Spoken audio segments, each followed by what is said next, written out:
మార్కెట్లో ఇన్వెస్ట్ చేసి మీ డబ్బులు డబుల్ చేసుకోవాలనుకుంటున్నారా? సుందరరామిరెడ్డి గారి సెమినార్ కి అటెండ్ అవ్వండి.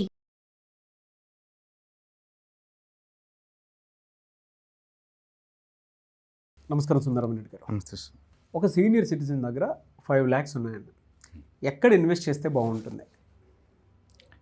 సో మీరు సీనియర్ సిటిజన్ అంటున్నారు కాబట్టి డెఫినెట్గా వాళ్ళకి ఇదే మనీ మీద వాళ్ళు సర్వే అవ్వాలి అనుకుంటే అంటే ఖచ్చితంగా సేఫ్టీ ఉన్న చోట మనం పెట్టాలి.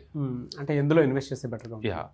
సో క్యాపిటల్ గ్యారంటీ ఉన్న స్కీమ్స్ అయితేనే వాళ్ళు బెటర్ అనమాట. ఈక్విటీ మార్కెట్ కొంచెం కూడా రికమెండ్ చేయకూడదు ఆ టైంకి, ఎందుకంటే ఈ 5 lakh వాళ్ళకి ఇంపార్టెంట్ కాబట్టి. ఒకటి సీనియర్ సిటిజన్స్ సేవింగ్ స్కీమ్స్ అని ఉంటాయి, అవి కేవలం 60 ఏజ్ దాటిన వాళ్ళకి ఉంటాయి అనమాట. ఆ స్కీమ్లో పెడుతుందంటే వడ్డీ బాగా వస్తుంది, ఆల్మోస్ట్ 8.2% వడ్డీ వస్తుంది. 8.2 వస్తుందా సార్? 8.2. అయితే దీంట్లో 30 లక్షల వరకు అలో చేస్తారు. అండ్ ఈ స్కీమ్ 5 years ఉంటుంది, కావాలంటే తర్వాత ఒక 3 సంవత్సరాలు పొడించుకోవచ్చు. ఓకే. కాబట్టి ఎవ్రీ మంత్ లాగా నీకు రాదు, 3 monthsకి ఒకసారి వడ్డీ ఇస్తారు. 3 monthsకి ఒకసారి వడ్డీ ఇస్తారు.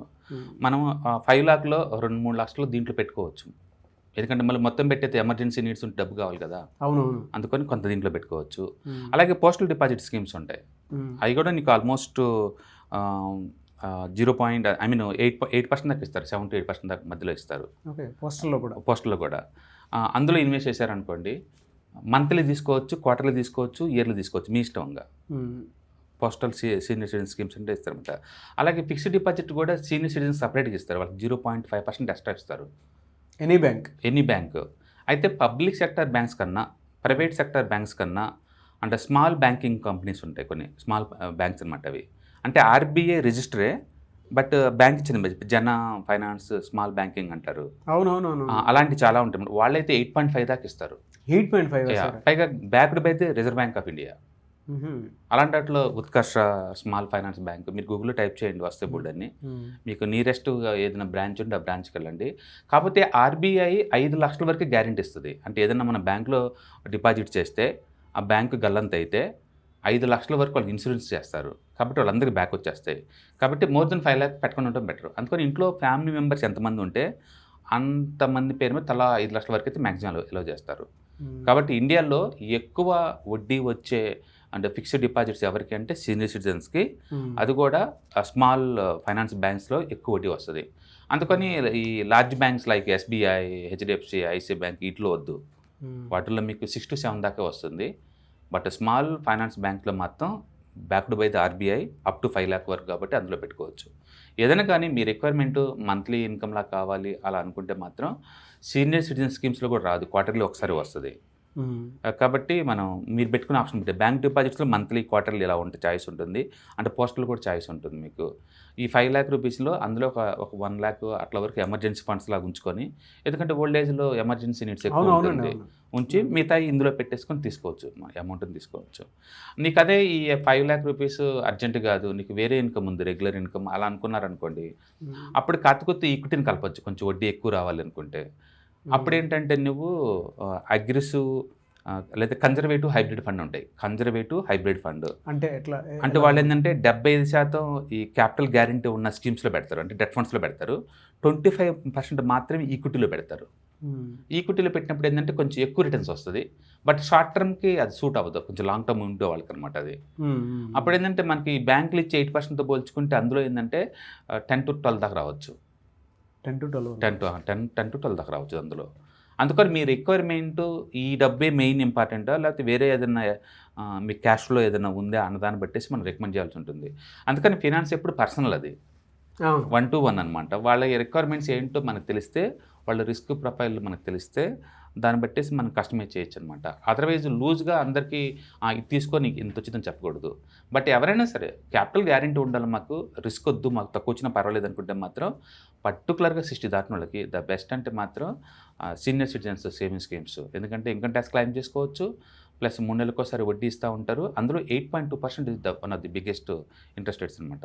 రెండోది మీకు దగ్గరలో ఉన్న ఆ స్మాల్ ఫైనాన్స్ బ్యాంక్స్కి వెళ్ళండి, ఎంక్వైరీ చేయండి, 8.5 దాకా ఇచ్చే ఛాన్స్ ఎక్కువ ఉంది. రెగ్యులర్ బ్యాంక్తో పోల్చుకుంటే అందులో డెఫినెట్గా ఎక్కువ ఇస్తారు.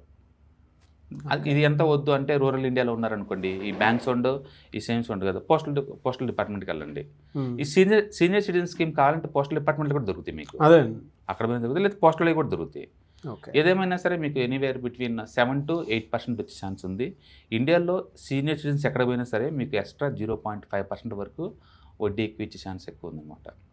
Very good information sir. ఎందుకంటే చాలామందికి కొంతమంది దగ్గర ఉంటుంది అమౌంట్. అవును. ఇప్పుడున్న దాంట్లో ఏంటంటే లైఫ్ స్టైల్ పెరిగిన దాని ప్రకారం కనుక మనం చూసుకుంటే 5 lakhs అనేది మినిమంగా పెట్టుకున్నటువంటి వాళ్ళు కూడా ఉన్నారు. కొంతమందికి ఉండకపోవచ్చు కానీ, బట్ మంచి ఆప్షన్ చెప్పారు. దాంతోపాటు ఒక 2 lakhs యా యావరేజ్ పెట్టుకోండి.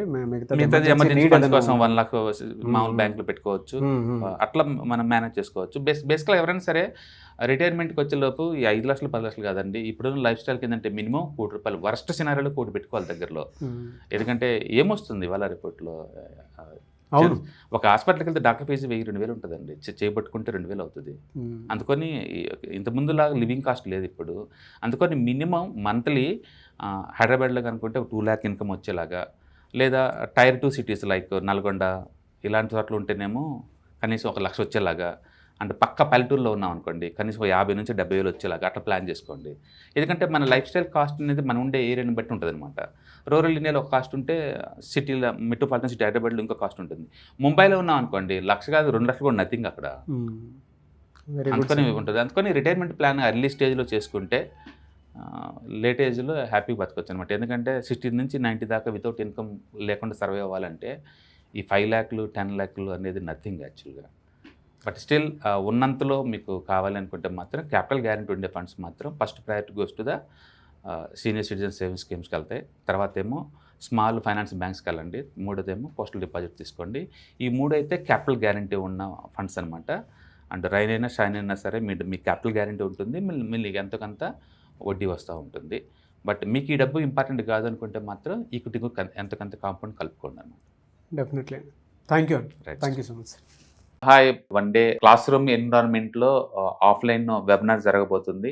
అండ్ ఇంట్రెస్ట్ ఉన్న పార్టిసిపెంట్స్ ఈ కింద స్క్రోల్ అవుతున్న నెంబర్కి రింగ్ చేసుకొని సీట్ బుక్ చేసుకోండి. దీంట్లో ఈటీఎఫ్స్, index funds and mutual funds మీద completely and hand holding experience మీకు ప్రొవైడ్ చేయబడుతుంది.